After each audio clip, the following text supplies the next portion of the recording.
할렐루야. 여호와를 자기 하나님으로 삼은 나라 곧 그의 기업으로 택하심을 입은 자들은 복이 있다고 선포하신 말씀 앞에 아멘 아멘 합니다. 이 나라와 이 민족으로 여호와를 경외하는 경천 애인의 민족 나라가 되게 하심을 감사합니다. 그 백성에게 주시기로 예비된 그 복을 우리로 받게 하사 받은 복으로 세계 열방으로 흩어져 나갈 수 있도록 축복하신 은혜를 진실로 감사함을 드립니다. 오늘 이 시간에도 특별히 우리나라에 해방을 주심을, 또한 이 나라가 새로운 이름으로 건국이 되어짐을 우리가 기념하면서 기뻐하면서 감사하면서 또 우리 하나님께 예배할 수 있도록 축복하신 은혜를 감사드립니다. 우리에게 주신 모든 복이 이제 우리를 통해서 세계 열방으로 흘러가며 대한민국의 건국이라는 하나님의 기적이라고 하는 이 놀라운 역사를 만방에 알려 하나님의 살아계신 증거들이 풍성하여지는 우리 민족, 우리나라 되게 하옵소서. 오늘도 모여 예배하는 이 자리에 주실 복이 있는 줄 믿사오니 그 복으로 우리를 넉넉하게 하사 우리 또한 하나님 앞에 온 마음으로 예배하기에 부족함이 없도록 축복하옵소서. 모든 예배의 시종을 주의 거룩한 손에 의지하며 예수님 이름으로 기도드리옵나이다. 아멘. 아멘. 할렐루야. 감사합니다. 우리 함께 성경 엽니다. 오늘은 누가복음 15장을 열어 20절로 24절 함께 읽도록 하겠습니다. 이에 일어나서 아버지께로 돌아가니라. 아직도 거리가 먼데 아버지가 그를 보고 측은히 여겨 달려가 목을 안고 입을 맞추니 아들이 이르되 아버지, 내가 하늘과 아버지께 죄를 지었사오니 지금부터는 아버지의 아들이라 을 감당하지 못하겠나이다 하나 아버지는 종들에게 이르되 제일 좋은 옷을 내어다가 입히고 손에 가락지를 끼우고 밭에 신을 신기라. 그리고 살찐 송아지를 끌어다가 잡으라. 우리가 먹고 즐기자. 이 내 아들은 죽었다가 다시 살아났으며 내가 잃었다가 다시 얻었노라 하니 그들이 즐거워하더라. 아멘. 아멘입니다. 감사합니다. 오늘은 우리 캄보디아에서 10년을 그리고 독일에서 지금 12년을 선교사로 활동하고 있는 우리 장원준 선교사님 나오셔서 오늘 메시지를 주실 때 또 큰 은혜가 될 줄로 믿습니다. 우리 모시겠습니다. 할렐루야. 하나님께 영광 돌립니다. 제가 지난번에도 목사님께서 말씀 증거할 수 있는 기회를 주셔서 두 번째 서게 되는 것 같습니다. 목사님이 마스크를 벗어도 된다고 하셔서 잘생긴 얼굴을 좀 보여드리겠습니다.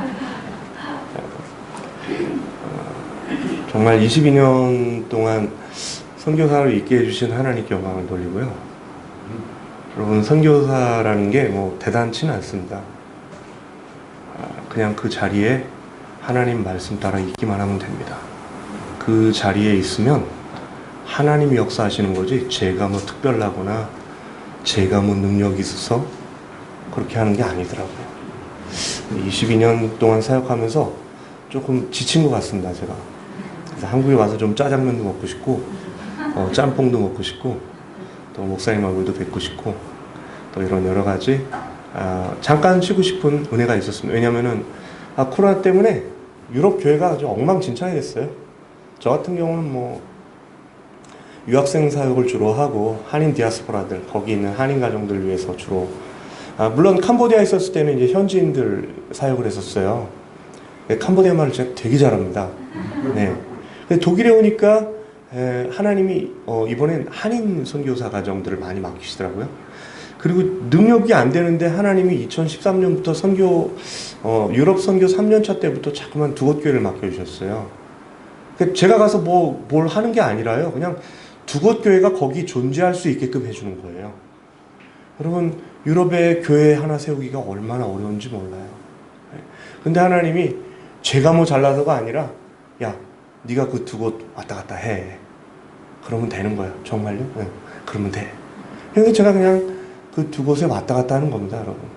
감사하게도 우리 예은교회에서 저를 잊지 아니하시고 이렇게 기도해 주시고, 목사님 항상 이렇게 성도님들과 같이 후원해 주시고, 그래서 힘을 얻고 열심히 사역하고, 두 곳 교회에서 사례비를 받지 않습니다. 왜냐하면 사례비를 주면 그 두 곳 교회가 문을 닫아야만 합니다.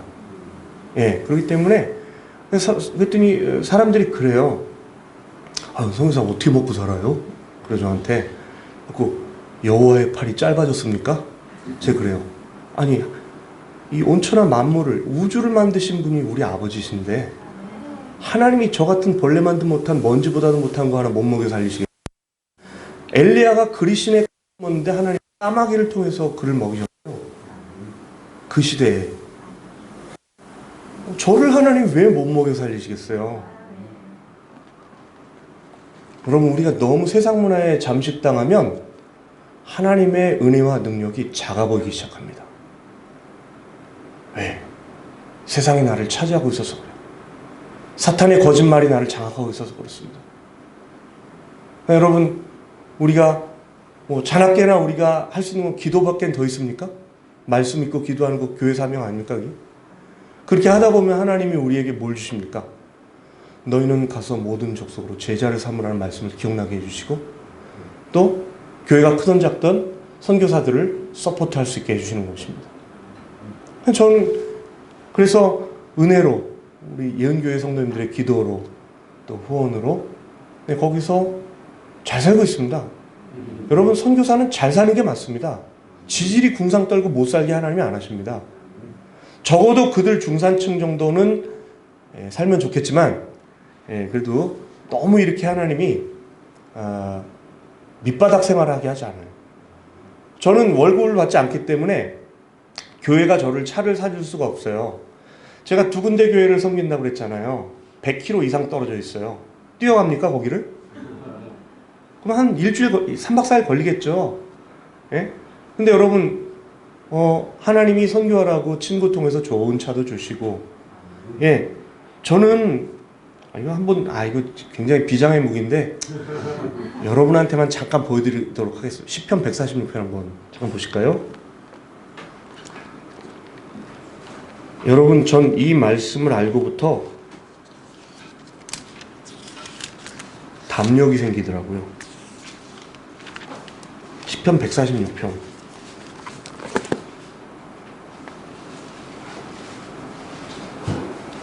저랑 한번 교독해 보겠습니다. 시편 146편 길지 않습니다. 할렐루야 내 영혼아 여호와를 찬양하라.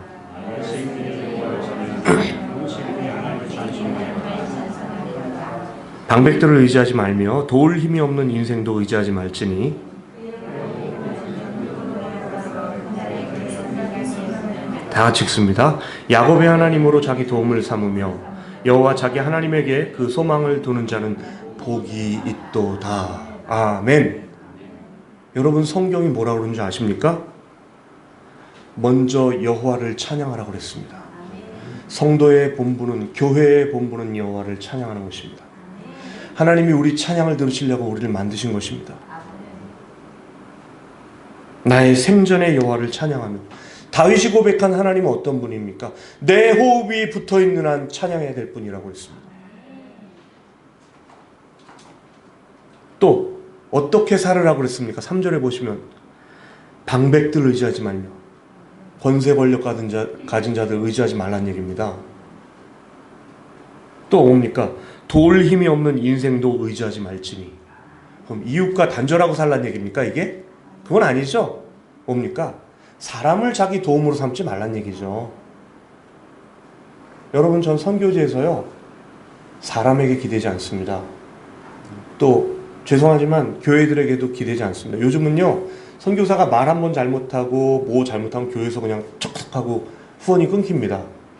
저는 유럽에 지금 센터를 지으려고 하는데 하나님이 그 센터를 위해서 기도하는 순간부터 역사해 주셨어요.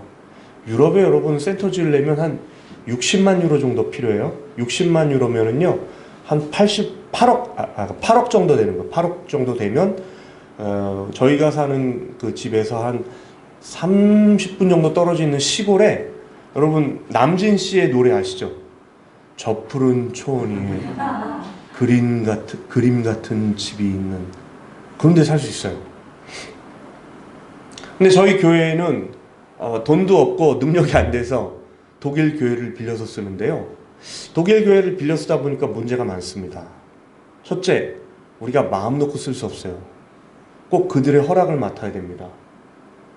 그리고 기도라도 소리내서 하려고 치면 자꾸 눈치 보게 됩니다. 네, 걔네들은 그런 거 못해요. 바보들이에요. 부르짖어 기도할 줄 몰라요. 바보들이죠. 얼마나 신앙생활을 답답하게 하는지 모르겠어요.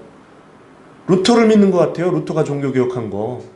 그게 무슨 상관이에요? 자기들하고 자기네가 예수님을 믿어야지. 그렇죠?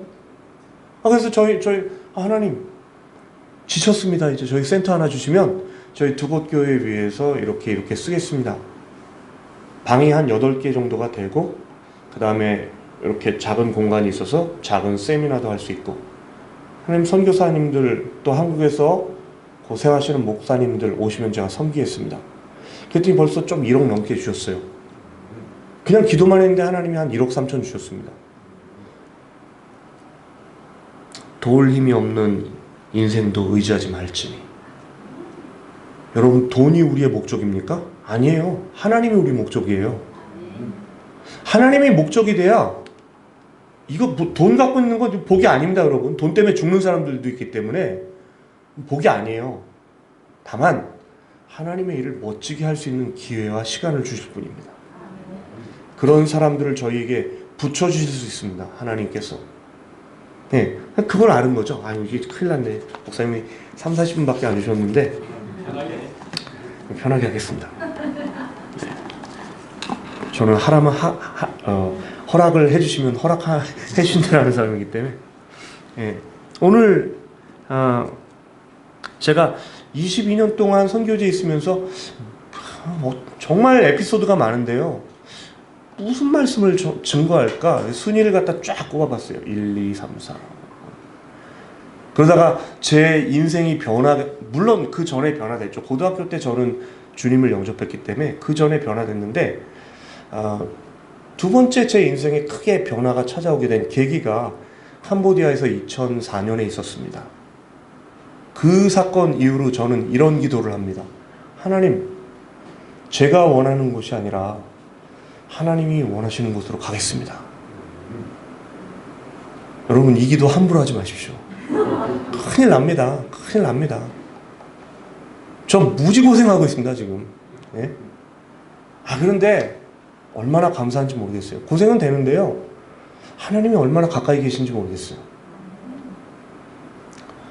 그때요.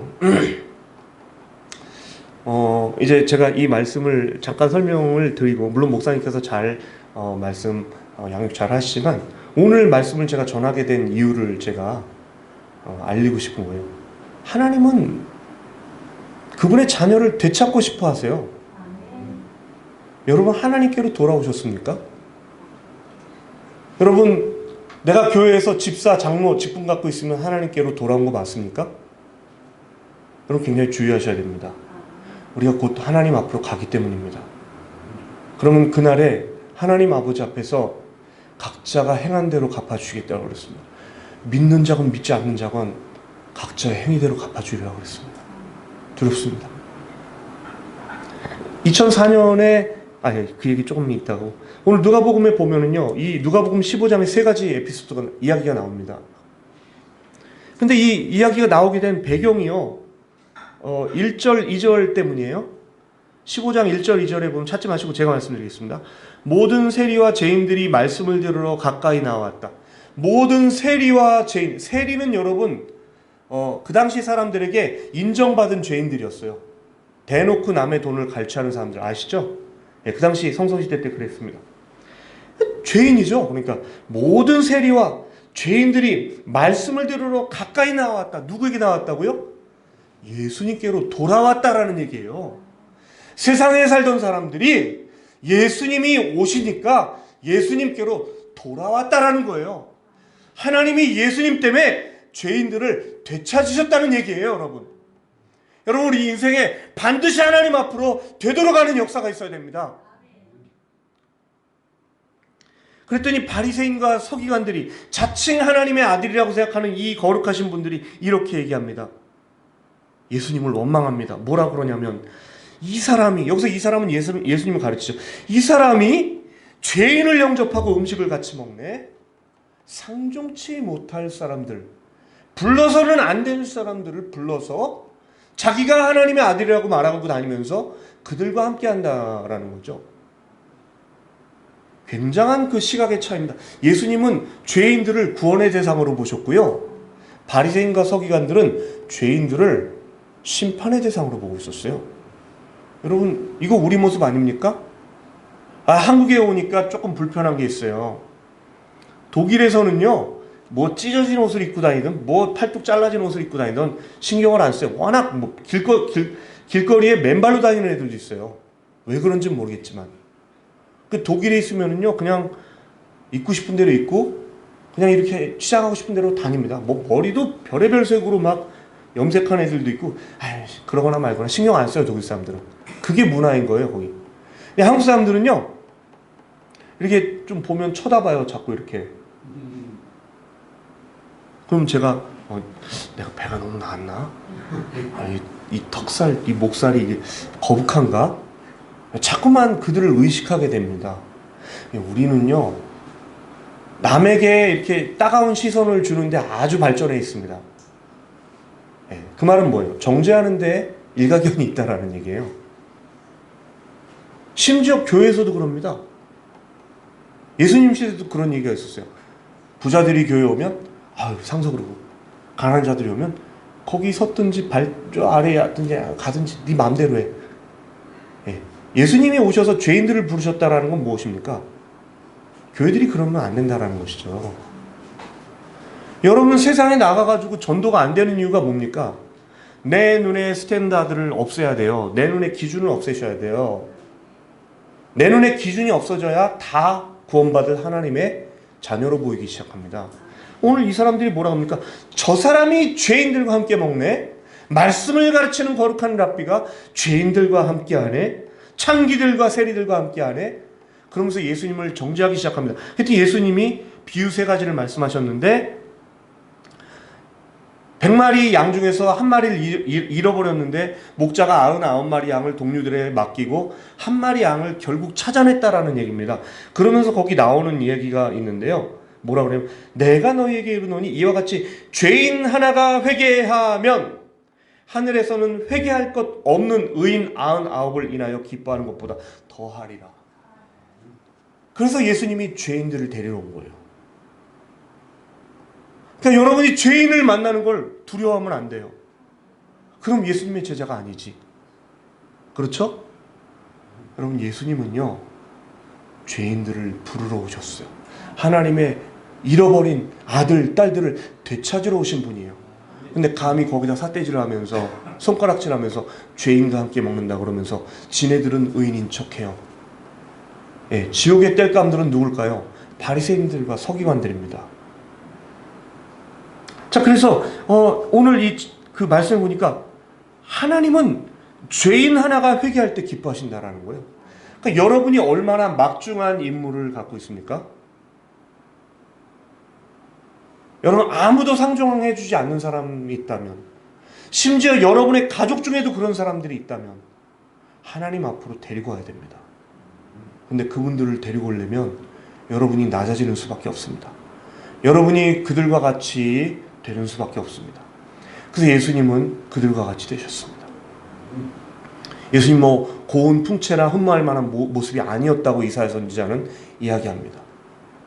여러분, 전도는 하나님의 마음을 아는 사람만 전도합니다. 하나님이 한 영혼 한 영혼을 얼마나 사랑하는지 아는 사람만 전도합니다.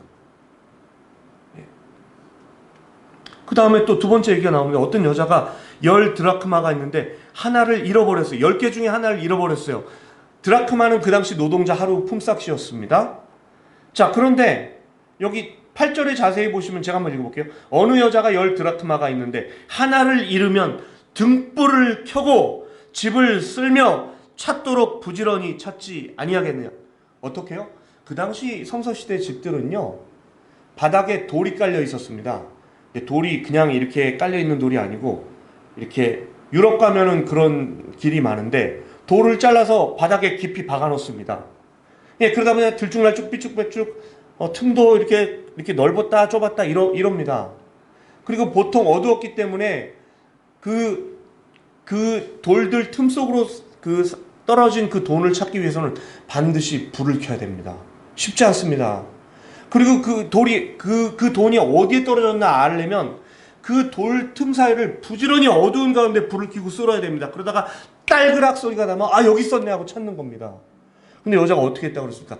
부지런히 찾았다고 그랬어요. 부지런히. 전도는요, 영혼에 대한 부지런한 관심이 있어야 됩니다. 하나님에 대한 부지런한 사랑이 있어야 됩니다.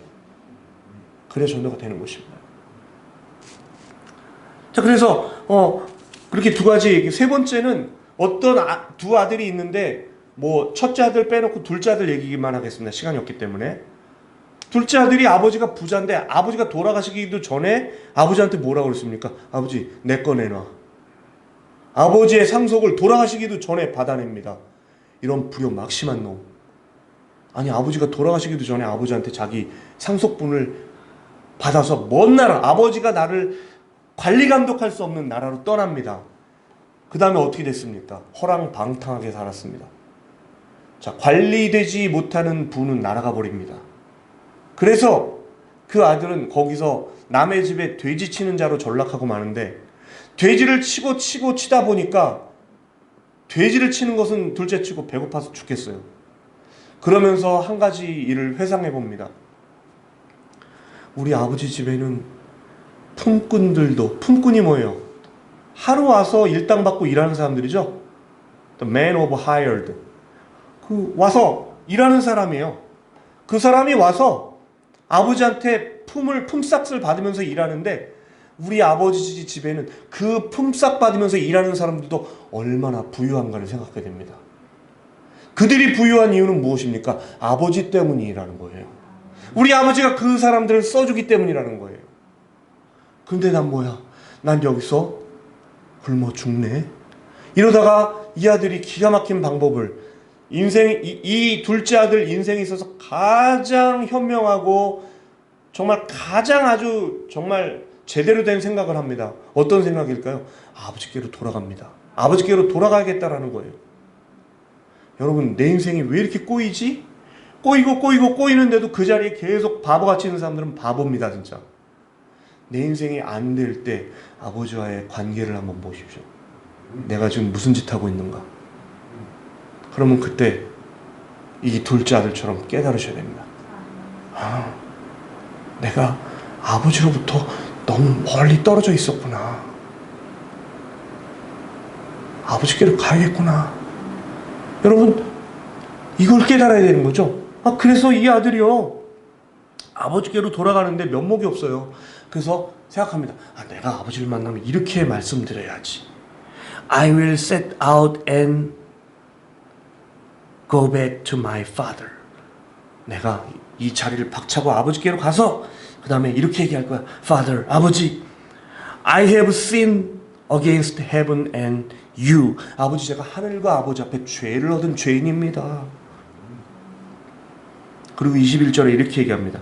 어떤 죄인, 내가 아버지가 어떤 죄를 지었나? I am no longer worthy. 나는 더 이상 가치가 없습니다. 나는 아버지 앞에 가치가 없습니다. I am no longer worthy. 나는 아버지께 가치가 없는 아들입니다. 어떤 가치? To be called your son. 아버지의 아들이라는 이름을 받을 자격이 없습니다. 제가 아버지의 아들일 수 없습니다. 그걸 깨달은 거예요. 나는 아버지의 아들이 될 자격이 없다라는 걸 깨달았어요. I am no longer worthy. 나는 아버지의 아들일 가치가 없습니다.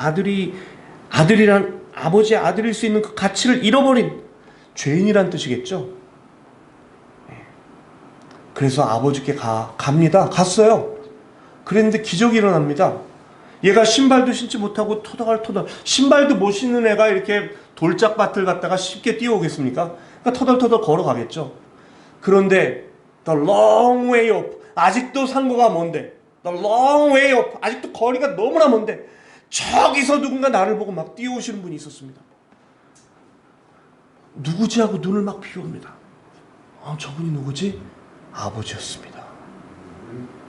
그 아버지가 나를 알아보시고 이 거지 같은 몰골에 나를 알아보시고 뛰어오시고 있었다. 그러더니 아버지가 아들아 이게 웬일이냐? 이야 이게 웬일이냐? 그러면서 그 남루한 옷차림을 봅니다. 아들이 얘기합니다. 아버지 제가 하늘과 아버지께 죄를 얻었습니다. 이제부터는 아버지 아들이라 일컫지 마시고 저를 품꾼의 하나로 여겨주시옵소서. 그럽니다. 그때 아버지가 무슨 말이야 그게? 넌 내 아들이야 하면서 종들한테 명령합니다. 가서 새 옷 가져와. 휴거봇을 한 해 탁 입혀버립니다. 아들한테. 두 번째, 자신의 손에서 가락지를 빼서 아들에게 끼워줍니다. 뭡니까? 넌 내 상속자야. 아버지에게 돌아오는 순간 내 모든 게 회복돼 버렸습니다. 우리 아버지는 나를 회복시켜주는 분입니다. 아버지께 돌아오는 사람만 회복됩니다.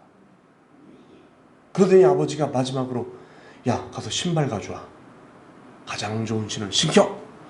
그 당시 성서시대 때 예수님 시대 때는요 노예들만 신을 신을 수 없었어요. 노예가 신을 신으면 어떤 일이 생길까요? 도망가겠죠? 노예들은 신을 신을 수 없습니다. 아버지가 아들에게 신을 신겼다는 것은 무엇입니까? 너는 이제 더 이상 죄의 종이 아니야. 너는 더 이상 죄의 종이 아니다. 넌 내 아들이다. 예수님을 보내신 이유가 바로 이겁니다, 여러분. 이 좋은 예수님을 만나지 않을 이유가 있습니까?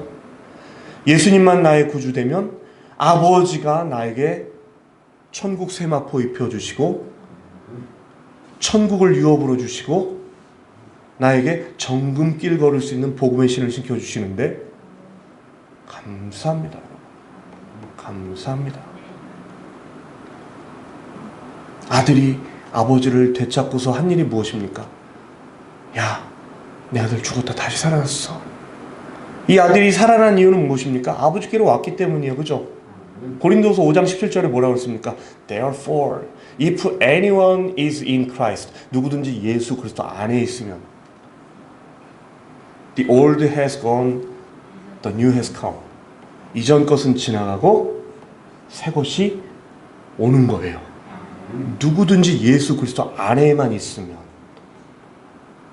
그래서 예수님이 오신 거죠. 우리가 새 것 되게 하시려고, 아버지의 상속자 되게 하려고 오신 거예요. 아멘입니까, 여러분? 제가 참 사랑하는 존경하는 우리 정인철 목사님께 참 감사하는 거 있습니다. 늘 제가 가슴에 이렇게 갖고 있는 그런 생각인데, 제가 청년부 때 목사님 만나지 않았더라면 어떻게 됐을까? 목사님 항상 대쪽 같은 말씀으로 저희들한테 가르치셨습니다. 목사님 눈빛만 봐도 좀 두려웠었어요. 제 모든 걸 꿰뚫어 보시는 것 같아요. 청년부 때 제가 우리 정인철 목사님, 담임 목사님 만나뵌 건 여러분 복이었습니다. 저는 선교사가 됐습니다.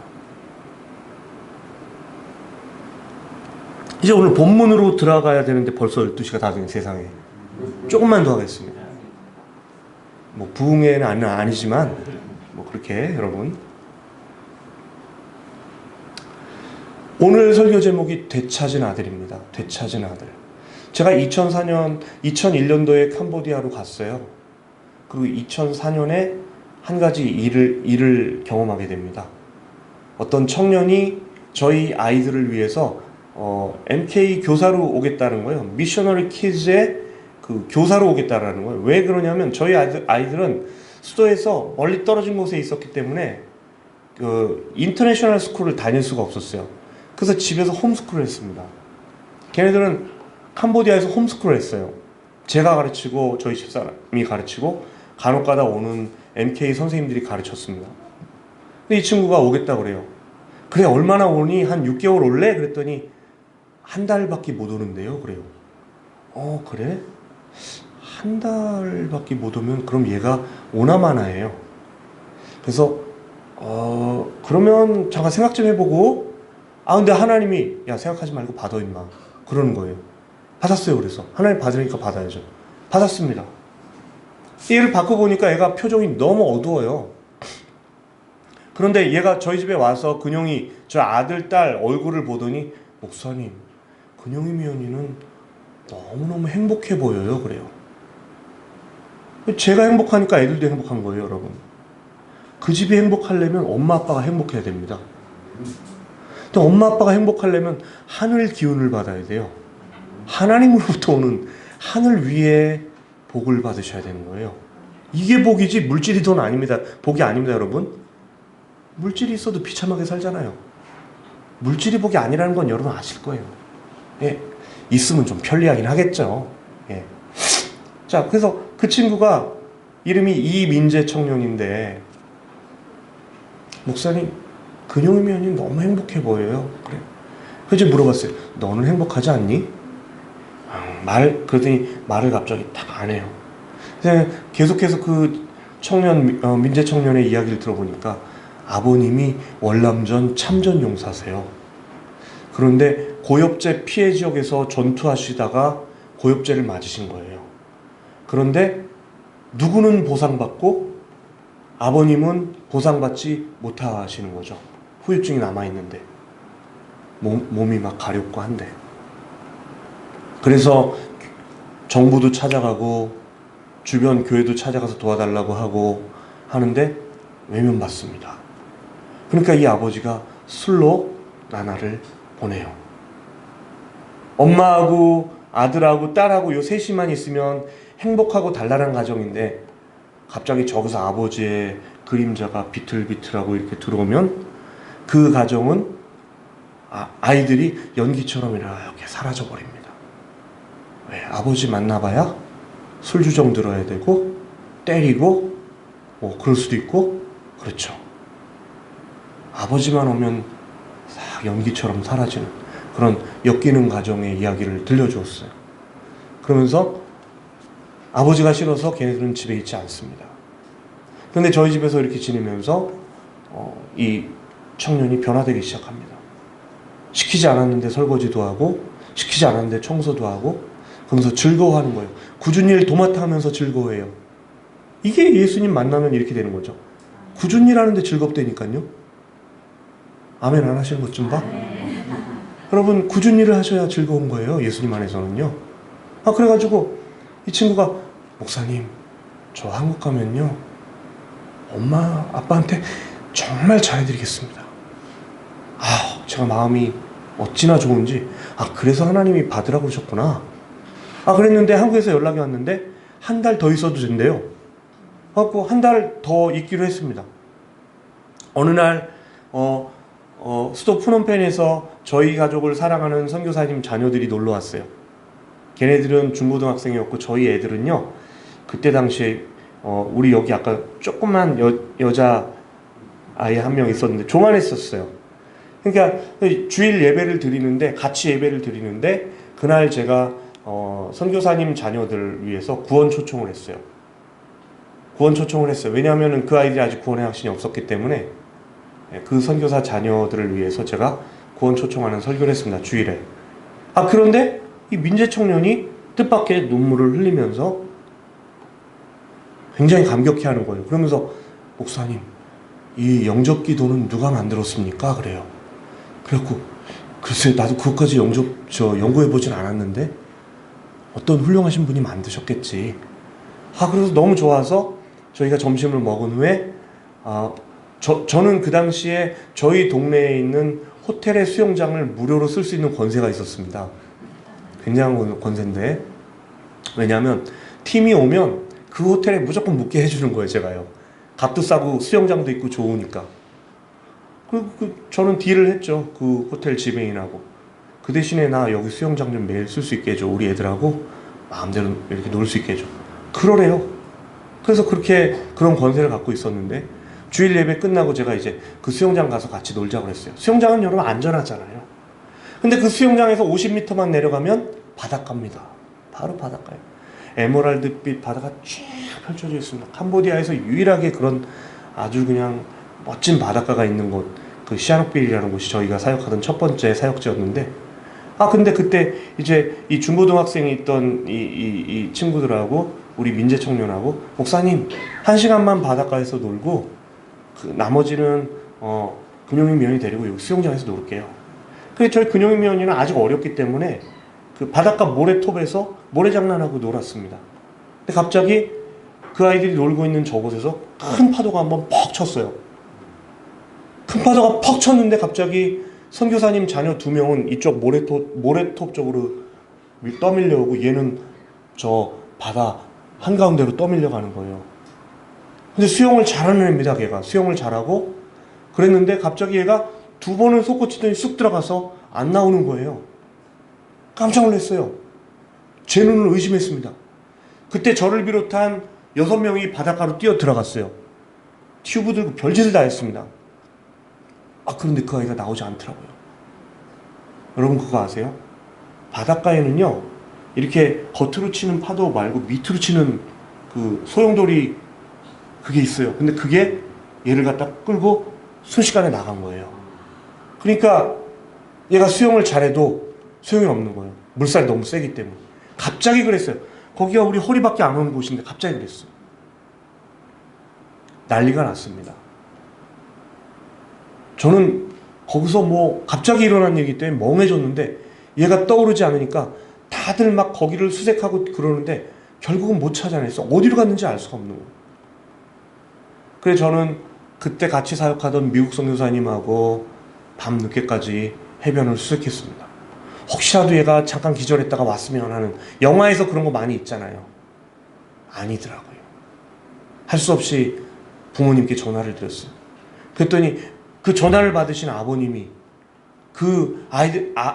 자기 아이들에게 그렇게 무섭게 했던 아버님이 제 전화를 받다가 수화기를 탁 떨어뜨리시더라고요. 네, 우리 민재는 그렇게 하나님 앞에 갔습니다. 그 아이가 떠오르기 전까지 저희 집에서 미국 선교사들이랑 저랑 제 아내랑 저희 아이들이 무릎 꿇고 기도했습니다. 하나님, 얘 살려주십시오. 얘는 이 집안 독자입니다. 물론 여동생이 있었는데 독자예요. 얘가 장손이에요. 거기다가 하나님, 저희 집사람이 이렇게 기도합니다. 하나님, 저를 데려가시지 왜 얘를 데려가십니까? 하나님 너무하십니다. 저는 막 이렇게 하나님, 얘만 살려주시면 저 북한이라도 가면 가겠습니다. 하나님, 북한이라도 보내시면 저 가겠습니다. 저나 저희 집사람이나 하나님 앞에 호되게 혼났습니다. 너희들은 왜 기도를 그렇게 하니? 그러셨어요. 하나님, 내가 내 사랑하는 내 아들을 가장 아름다운 때 데려갔는데 너희들은 왜 기도를 그렇게 하니? 내가 이 아이를 살려주지 않으면 너희는 내 종을 하지 않을 거냐? 그러시는 거예요. 내일 하지 않을 거냐? 깜짝 놀랐어요. 그때 하나님 데려가셨다는 거 알았습니다. 며칠 지나고서 바로 그 다음날 이 아이가 물에서 떴어요. 드디어 딱 30분 안에 건져내야 되는데 현지 경찰이 그 아이를 발견한 거예요. 저희는 새벽부터 계속해서 이렇게 돌다가 잠깐 쉬러 들어온 그 사이에 이 아이가 떠오른 거예요. 그래서 그 아이를 건져냈습니다. 사인은 심장마비였습니다. 물을 전혀 먹지 않았더라고요. 그러니까 물에 빠져서 얘가 물을 먹고 죽었더라면 굉장히 보기 흉측해집니다. 몸이 띵띵 불어 있습니다. 그런데 얘는 물을 먹지 않았어요. 심장마비였어요. 그래서 저는 하나님이 데려가셨다는 걸 확신했습니다. 문제가 하나 남았습니다. 두 가지 큰 문제가 있었어요. 첫째, 부모님을 어떻게 뵙지? 부모님이 오시는 중이었어요. 부모님 어떻게 뵈야 되지? 도대체 방법이 떠오르지 않았어요. 제가 데리고 있었기 때문에 제가 책임을 져야 됩니다. 두 번째 문제는 내 사역은 여기까지인가 보다. 나는 여기까지인가 보다. 여러분 살다 보면요, 우리 그럴 때 있지 않습니까? 난 여기까지인가 봐. 굉장히 낙심되고 더 이상 일어날 수조차 없는 내 모든 것을 상실하는 순간이 있습니다. 여러분 출애굽기 17장에 보시잖아요.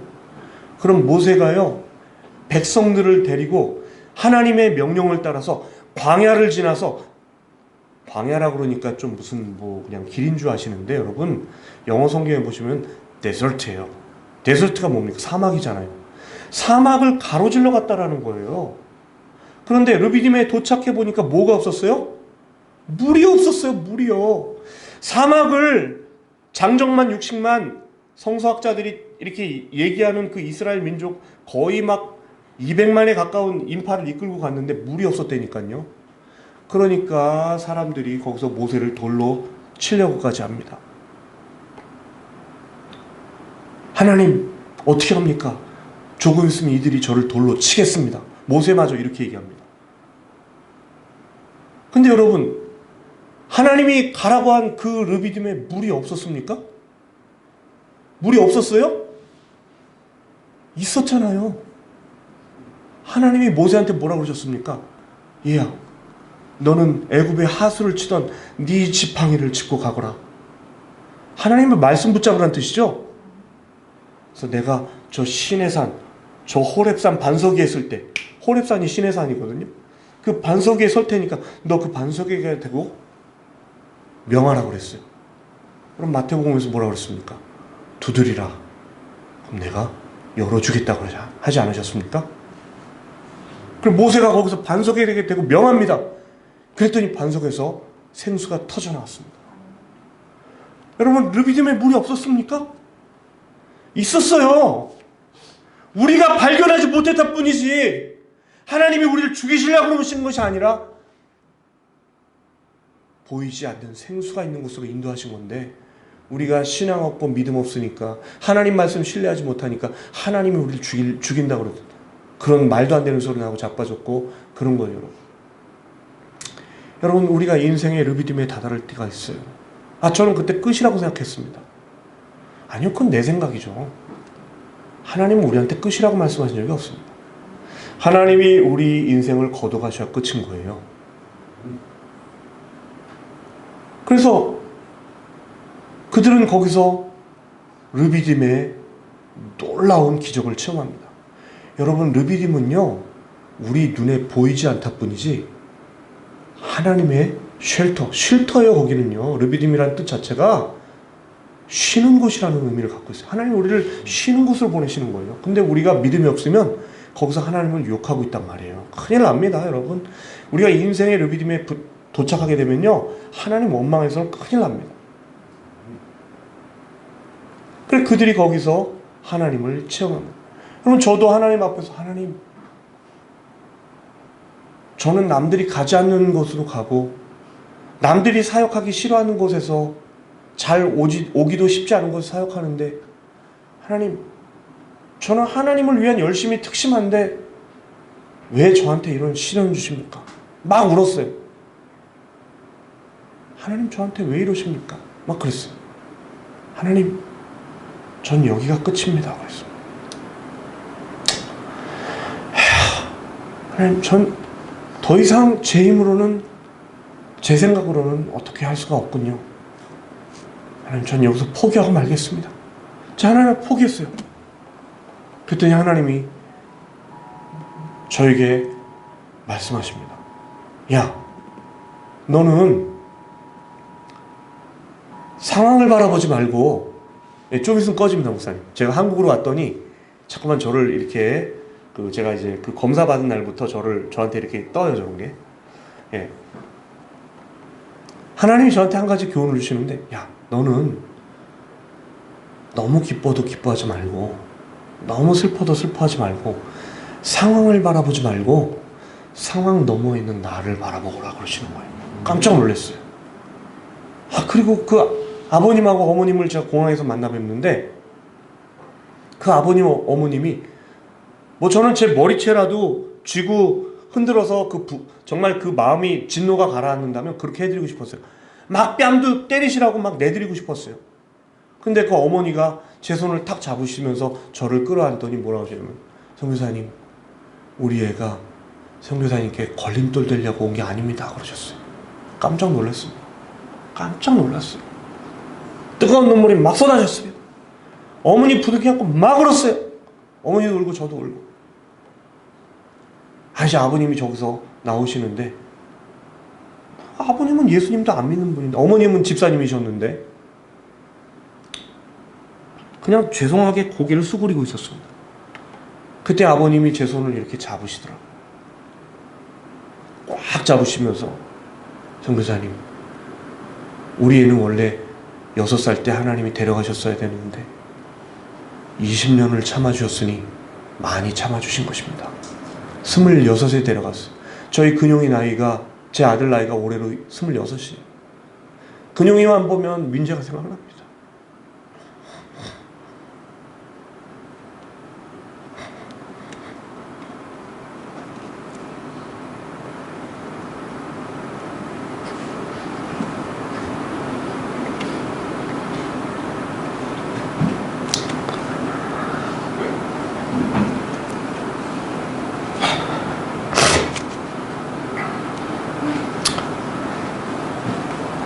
제 아버님을 붙잡고 울었습니다. 아버님 붙잡고 우는데, 그래서 아버님께 이제 말씀드렸어요. 아버님, 우리 민재 평생 소원이 아버님 예수 믿는 것이었습니다. 말씀을 드렸어요. 그랬더니 아버님이 막 우시면서 고개를 끄덕끄덕 하시면서 그 아이를 이제 화장하던 날, 거기 선교센터에서 화장을 했는데, 화장할 때 아버님이 모두 모인 선교사님들 앞에서, 선교사님들이 그때 우리 민재 청년이 그 순교하면서 화장당하는 그 자리에서 선교사님들이 뭐라고 하냐면, 우리가 이 땅 백성 위해서 죽으러 왔는데 우리가 죽지 않으니까 하나님이 단기 선교사를 죽게 하셨다고 그러면서 부끄럽다고 선교사님들이 거기서 심기일전하는 기회가 됐습니다. 그리고 아버지가 나오시더니 아버지가 그러십니다. 선교사님들, 우리의 평생 소원이 내가 예수 믿는 것이었다고 하더군요. 저 오늘 이 자리에서 선교사님들 앞에서 맹세하겠습니다. 저 예수 믿겠습니다. 그러시죠. 그 이후로도 어려움이 많았습니다. 왜? 아들을 잃은 상실감이 하루 이틀에 여러분 가겠어요? 안 없어지는 거예요. 저희 가정이 하는 일은 아버님이 굳건하게 예수 그리스도라는 반석, 그 반석 위에 설 수 있도록 기도했습니다. 그리고 아버지가 하나님 앞으로 돌아온 그 마음이 변치 않기를 기도했습니다. 계속 기도했습니다. 제가 한국에 오면 가장 먼저 하는 일이 그 아버님 어머님을 찾아뵙는 일이에요. 요번에도 제일 먼저 와서 찾아뵀어요. 맛있는 고기도 사드렸어요. 제가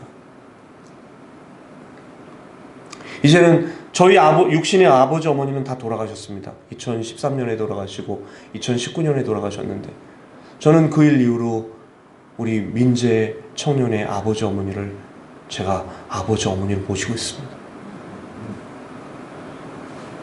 얼마나 감사한지 모르겠어요. 저는 항상 하나님 앞에 이해되지 않았습니다. 하나님, 왜 그때 민재를 데려가셨습니까? 그 아이가 돌아가서 변화된 모습을 보셨어도 그 부모님이 변화되셨을 텐데 왜 그러셨습니까? 하나님이 제게 오랜 세월이 지난 다음에야 알려줬어요. 민재가 아니라 그 민재의 아버지가 바로 내가 되찾고 싶었던 아들이었다 그러셨어요. 그 아들의 죽음이 아니고서는, 그 아이가 한 알의 밀알로 그 가정에 심겨지지 아니하고서는 그 아버님이 돌아올 방법이 없으셨던 거예요. 하나님 앞으로. 전 한국에 와서 그 아버님 어머님 뵐 때 너무나 좋습니다. 이제 천국 소망이 있으셔서 나중에 천국 가면 아들을 천국에서 만나실 거예요. 네. 여러분, 마태복음 28장 18, 19, 20절에 보시면 하나님이 예수님을 믿은 우리를 교회로 삼으시면서 예수님을 통해서 주신 말씀이 있어요. 너희는 가서 모든 족속으로 제자를 삼으라. 이 말씀 주셨습니다. 왜 주셨습니까? 오늘 설교 제목이에요. 하나님이 되찾으셔야 할 아들, 딸들이 이 땅에 너무 많은 거예요. 그들을 데려올 사람들로 저와 여러분을 지목하셨습니다. 여러분, 올 한 해가 가기 전에 정말 여러분 적어도 한 명 이상씩 전도하십시오. 그들이 올 한 해 하나님 앞으로 불려갈 수도 있습니다. 가장 가깝게는 여러분의 친인척이 하나님 앞으로 불려갈 수도 있습니다. 그들을 구원할 능력은 여러분만 가지고 있습니다. 오늘 제가 무슨 말씀을 증거할까 하다가 하나님이 그렇게 되찾고 싶으셨던 그 아버지 이야기를 한 겁니다. 여러분, 하나님은 우리가 한 알에 죽는 미랄이 되기 원하십니다. 여러분, 제발 죽어야 됩니다. 내가 죽지 않으면 복음은 증거되지 않습니다. 제가 좋아하는 그 이중표 목사님의 예화가 있는데, 그분은 평생 간암에 이렇게 시달리셔서 수술을 많이 하셨던 그런 목사님이십니다. 한신교회 담임하셨던 목사님이신데 어느 날 또 수술대 위에 올라갔다고 합니다. 지금은 자꾸 하셨는데, 그분이 수술대 위에 올라갔었을 때 의사가 자꾸 뾰족한 그 바늘로 콕콕 발바닥을 찌르더랍니다. 그 선생님이, 이 목사님이 화가 나갖고, 아니 의사 선생님 왜 자꾸 수술하는 것도 힘들어 죽겠는데 왜 자꾸 내 발을 발로 찌르는 거요? 하고 따졌대요. 그랬더니 의사 선생님이 이런 말을 하더랍니다. 이 환자 아직도 안 죽었네 그러더래요. 뭐예요? 마취가 안 됐다는 뜻이겠죠? 그래서 이중표 목사님이 크게 깨달았대요. 하나님이 최고의 의료진을 통해서 나를 살리시려고 하는데 내가 죽지 않으니까 의사 선생님이 나를 고치실 수가 없구나. 할렐루야. 여러분, 하나님 앞에서 우린 죽어야 됩니다. 죽어야 우리는 부활을 경험하고, 죽어야 우리는 영생을 경험하고, 죽어야 우리는 은혜를 경험합니다. 내가 살아있으면 안 됩니다. 여러분, 하나님이 나를 통해서 여러분 이 지역에 하나님의 잃어버린 아들과 딸들을 되찾으실 것입니다. 기도하겠습니다. 아버지 하나님 감사합니다. 아버지, 우리 예은교회를 창세전부터 구별하시고 정말 좋으신 우리 정일출 목사님 담임으로 세워주시고, 정말 좋은 우리 성도님들이 이렇게 가족처럼 살아계시니 감사합니다. 거룩하신 하나님을 주일마다 높이게 해주시면 감사합니다. 하지만 이것 가지고는 부족합니다. 아버지, 우리 생명 다하기 전에, 또 우리가 그렇게 바라봤던 사람들의 생명이 다하기 전에 빨리 우리가 하나님의 잃어버린 아들과 딸들을 되찾도록 우리가 그들 위해 하늘에 죽는 미랄 되게 하옵소서. 예수님 귀하신 이름으로 기도 올려옵나이다. 아멘.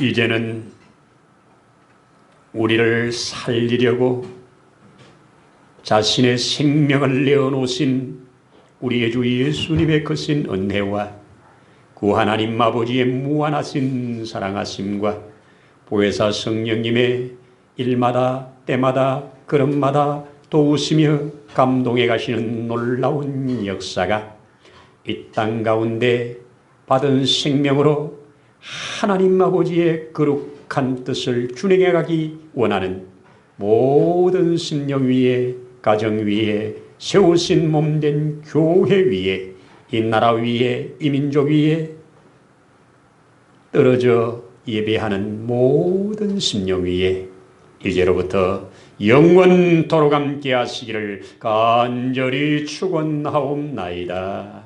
아멘.